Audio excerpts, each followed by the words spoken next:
சிறுகடிக்க ஆசை சீரியலில் அடுத்த வாரத்துக்கான எபிசோடில் விஜயா இருந்துட்டு ரொம்பவே வருத்தத்தோடு இருக்காங்க. ஏன்னா அண்ணாமலையும் பரசோட சேர்ந்துக்கிட்டு மொட்டை மாடியில் போய் படுத்துக்கிறாங்க. முத்துவும் மீனாவை தேடிட்டு வந்துடுறாங்க. மனோஜ் இருந்துட்டு சந்தோஷ் கூட ஷோரூம்லேயே இருக்காங்க.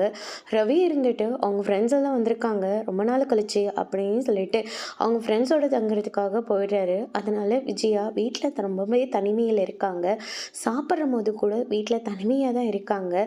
சாப்பிடும்போது எல்லாருமே ஒட்டுக்காய் இருந்து சாப்பிட்டது. அதுக்கடுத்ததாக அம்மாச்சி ஊர்லேருந்து வந்தபோது எல்லாருமே அவங்கவுங்க ஒய்ஃப்காக சாப்பாடு செஞ்சு கொடுத்தது. அது எல்லாருமே ஒட்டுக்கா உட்காந்து சாப்பிட்டது. அம்மாச்சியோட பிறந்த நாளை ரொம்பவே கிராண்டாக கொண்டாடினது. வீடு ஃபுல்லாக ஆளுங்க இருந்தது. இப்படி எல்லாத்தையும் ஃபீல் பண்ணிக்கிட்டு இருக்காங்க. விஜயாவுக்கு கை அடிபட்ட போது மீனா பார்த்துக்கிட்டதும் மீனை இல்லாமல் ரொம்பவே ஃபீல் பண்ணிக்கிட்டு இருக்காங்க நம்ம விஜயா. அதோட இன்னைக்கான ப்ரமோ முடிச்சிருக்காங்க. இனி சிறுகடிக்க ஆசையில் இனிமேலாச்சும் எல்லாத்தையும் புரிஞ்சுக்கிட்டு மீனாவை தான் வீட்டுக்கு அழைச்சிட்டு வரப்போகிறாங்களா இல்லையான்றதை வரப்போகிற எபிசோடில் பார்க்கலாம். தேங்க்யூ.